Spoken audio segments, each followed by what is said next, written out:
of Sicily on D-Day. Some members of the 54th Battalion were assigned to... What does D-Day stand for? D-Day is D-Day. That's all I know. Huh? I don't know of anybody that is connected to D with anything but... Deployment? Maybe it's not the day, anyhow, D-Day. But anyhow, they were looking for volunteers to be attached to the 1006-1006 CV detachment, which was a unit of about 325 men, also in North Africa.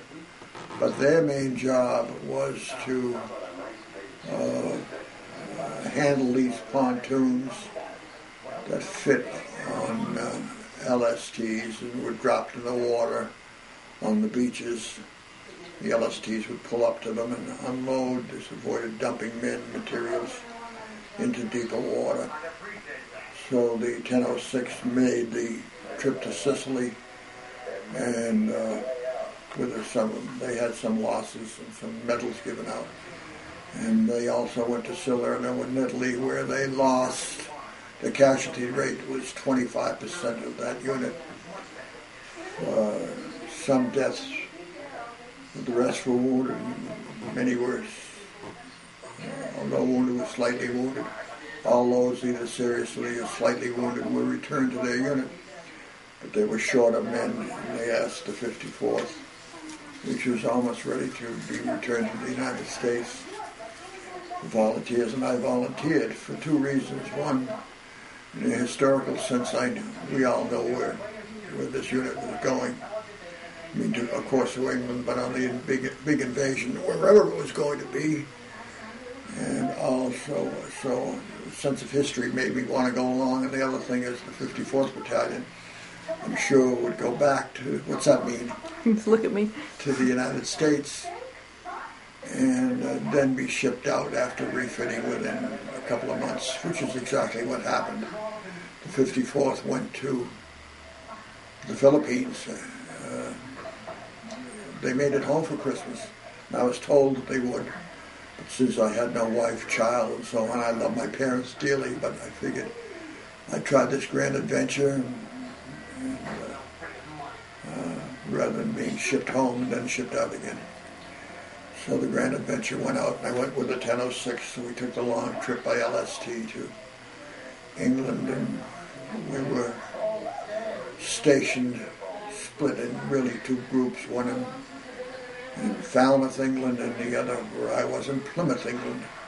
And our job there for the next 5 months was to assemble these steel boxes of pontoons into barges, large barges, small barges, and pontoon strips too wide. These pontoon strips too wide were to be taken by us. Two of these strips, which were 2 pontoons wide, or 14 feet wide and about 100 feet long, just a pontoon bridge on either side of the LST, of an LST, which constituted one unit. And the LST that carried these units also towed a barge, self-propelled barge, which we were to use to maneuver these pontoon units into a line on the beach, one behind the other, sort of to make a pier. And we actually sunk these units, so according to the tide, it was half in the water and half out of the water. But the main purpose of putting these there, so the infantry, instead of being dumped from assault boats into deep water or water, and like a motley crew on the beach, they would be brought to this causeway, as they call it, which it was a causeway. The assault boats, the men would simply get out, be pulled out, and then march down the causeway onto the sand and up the hill, and it worked out as planned. So our mind, naturally, from the time we left North Africa till the time of the preparation for the landings was, well, we knew we were going someplace where we didn't know. Then we were just finishing up putting the last of our pontoons together. We assembled, I don't know how many, where they put them in the meantime. After they were assembled, we don't know. The rumors we sunk them and then we lift them up again. There were so many of them. But it was a tribute to the organization. But one day we were at our work site and a high naval officer came along. In fact, he was a Commodore, which I never knew that rank existed, which was one step below an admiral but over a captain. He was a big wheel by any means. He said, okay, wrap it up, this is it. So we just put things away, left everything as they were. And we will move to a holding camp from our main base in Plymouth. And put in this camp incommunicado for a period of 10 days or a week or so. You moved to where? A place, a holding camp. Is it still in Plymouth? No, it was outside of Plymouth, about 20, 25 miles south of Plymouth. Mm-hmm. So we missed all our English friends and all our, so on. There's a story, one of which I'll tell in this Odyssey, about how we all took trucks and in an organized way went back for a Sunday visit to Plymouth and all got caught by the army. It was a real brouhaha with that one. It's a story in itself. But anyhow, we're just waiting, and then we knew it was, getting real close. And strangely enough, many of our 1006 CB unit were not liable to go across because they were in the clerk's payroll and so on like that. They were excused. And also they had the informal system of excusing men that asked not to go. They just declared them sick. And it was sort of an informal arrangement where you really didn't think you could make it. They put you on the sick list, and it was just quite unusual. But they didn't want anybody that couldn't hack it because one person depended heavily on the next in certain situations. So on the day we were going, Big Mike Zack, Lieutenant Commander, our executive officer, came into our Quonset hut and said, okay, here we go. And he had a couple of fellows with him that had stacks of pajamas in their hands. It looked like they were just folded pajamas. But he had the list, and he called the names of. He called the name. The following will go with such and such a chief, and the following will go with Chief Stephen J. O'Neill of Cape May Courthouse, New Jersey. And I was in that group of a dozen. We were pleased that we pulled Chief O'Neill because he's very adept and very seaworthy, very knowledgeable, and knew what the hell he was doing. So the chief wasn't there. That's another story. Then they handed out what looked like pajamas, and what are these? Should put them on. The gas suits.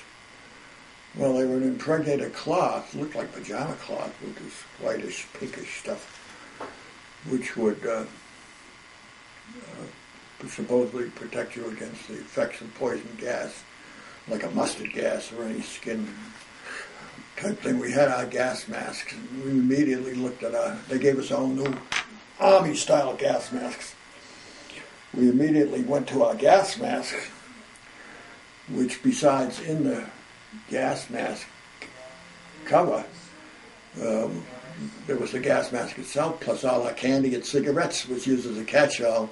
We figured somebody knew something, that the prospect of a gas attack was probable. There was no place to have candy interfering with the gas mask, so we put the candy and stuff someplace else. Anyhow, all assignments were given. One of the fellows that they picked to be in my particular group wouldn't get out of bed, and there was a fuss. He decided at the last minute he didn't want to go. And Big Mike, the executive officer, was quite mad. He said he could have told me before, but he was accepted from going. They just didn't want him. As one fellow said, he had to live with it, not us. So others were, scared, had families, didn't want to go. You couldn't register the state of their mind. Although I say the Seabees, as a group, compared to the soldiers on board the ship, we had been through it before, and we knew what to expect. At least we knew to expect the unexpected. So we were, in effect, veterans, and we were loose with it.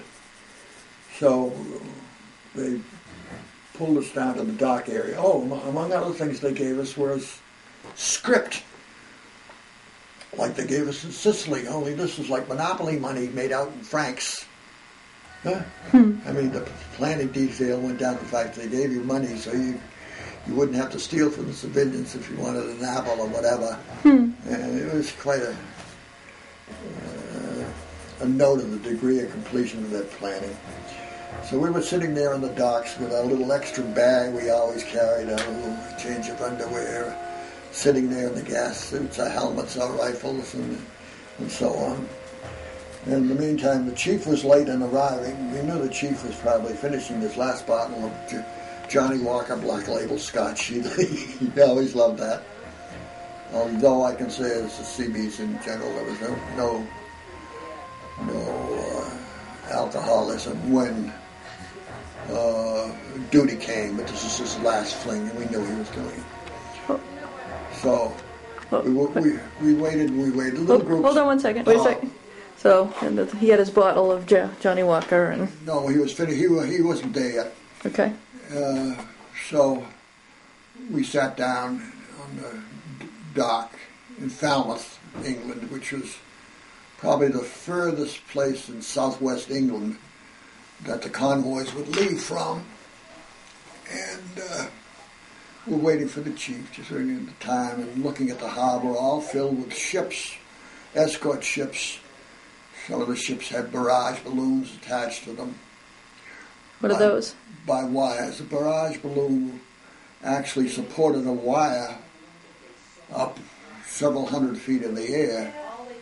And in case of low-level attack by a German airplane, that wire would actually shear off a wing. In other words, if there was a bunch of barrage balloons up, the German planes try to fly through them, they get their wings cut off. So this was marked by barrage balloons and so on.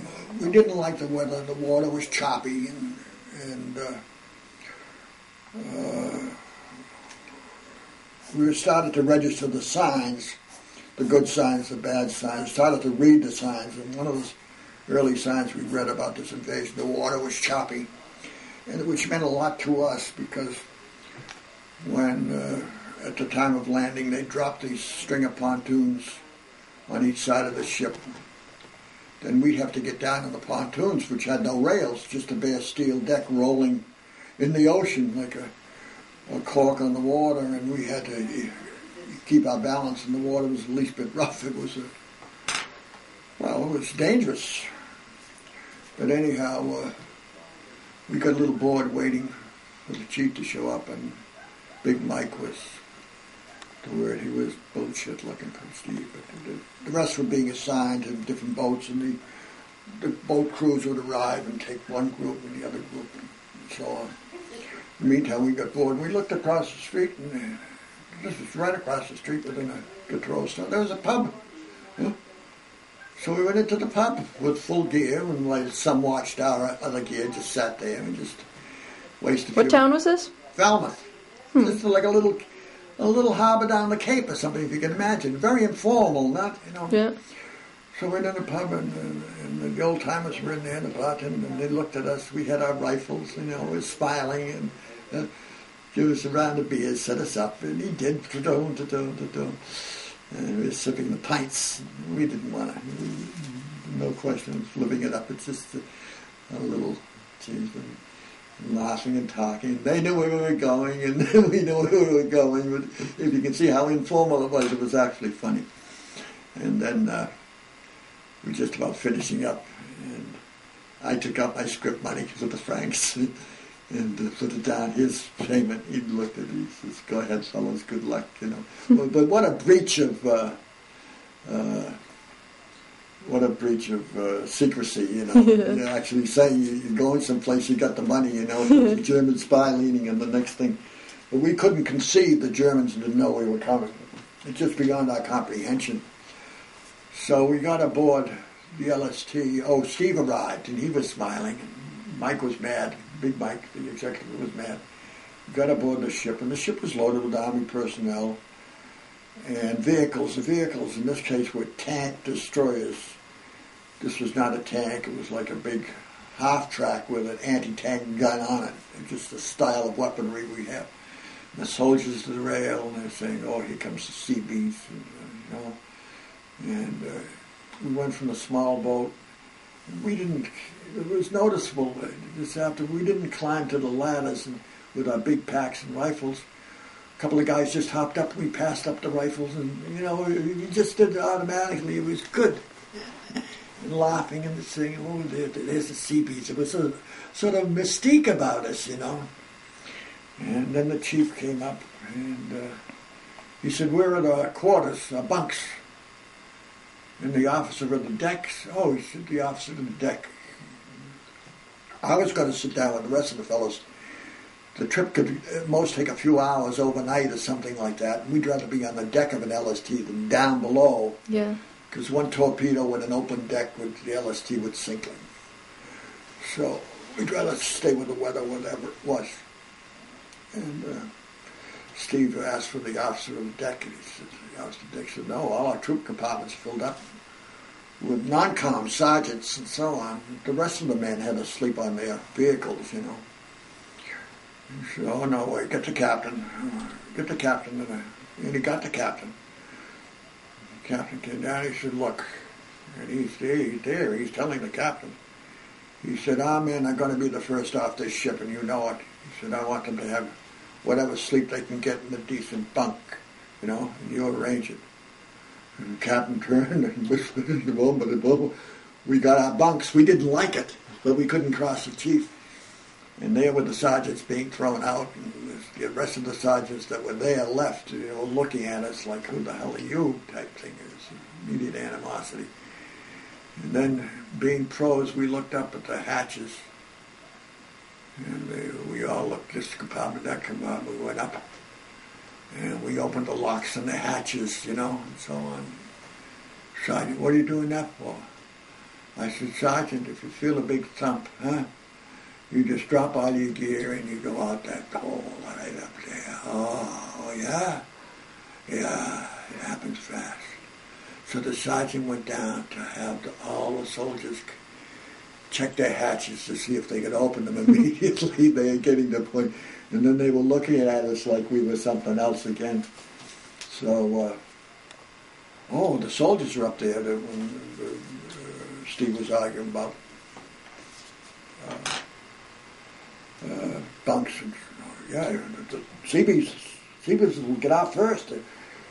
Get the mystique of the Seabees. I don't know where the hell it came from. Good publicity. But anyhow, we went overnight. Oh, no, we didn't. We looked at the water, it didn't look so good, but we started out in the harbor. I forget what time of day it was, dusk, whatever. And we couldn't see beyond the breakwater, but we could see the barrage balloons that were attached to the ships. Yeah. Then we were looking at the lead barrage balloons, and they turned around. Yeah. And they came back. This is when Eisenhower called off the invasion. Being so far from the actual beaches, we had to go early, you know, so we would have been in the channel and would have had to come back a distance. So anyhow, next day and night, I forget which, we started out, the water was calmer, and we were relieved that things were all right. And we just sort of went across and caged some breakfast. We were able to get breakfast from the Navy because we identified ourselves as Navy people. the Army Fellows' Aid rations. And, then we went on deck, and they pulled us, and then we could, Eisenhower, we had no watches. I can't tell you what time. We were watching the signs, trying to read whatever signs we could see of what was going to happen. And one of the first things we noticed as we got towards the land, we could see the land, and then Eisenhower made his announcement that the landings were made this morning on the, French coast. So where? Normandy, So we said, Normandy, French coast, beaches. We preferred beaches to landing in docks and piers. You can't dig into a pier, but you can dig into sand. And they were moved, and there were a bunch of LSTs close to the shore. We couldn't see what's going on. There was smoke and stuff like that. There were ships firing, cruisers quite close, battleships firing shells. But reading the signs, we looked up, and there was a sky covered with our planes, just P-47 fighters just floating around the beaches, cruising. Someone would just seem to be barrel rolling, just having a great old time for themselves. And we felt that was the best sign, because one of the worst forms of attack is a airplane attack, strafing and bombing and so on. You're absolutely helpless under those conditions. And that means if these fellows were lying in wait for whatever the Germans could get to us, and they never did. And then the other signs were the layers of planes above that starting to go towards the shore, these fighter bombers with rockets underneath them and so on. It was imposing. Then above them, the other heavier bombers going overhead, bombing someplace, We figured, oh boy, these guys, the Germans on the other end, at least they'll be getting it. But we waited, and then we got the signal. So you're saying some of the ships, some of the LSTs were already landed, and you were out further waiting? We were in the water with some of the ships which had no pontoons. They just brought them into shore and grounded them. Yeah. Like when the tide went out, they just grounded them, that's all. So they'd refloat them the next tide. Yeah. They'd ground when loaded, so when the next tide would come in, they wouldn't be that far up into the beach, Yeah. And they just refloated, but they had to wait 12 hours for the next tide.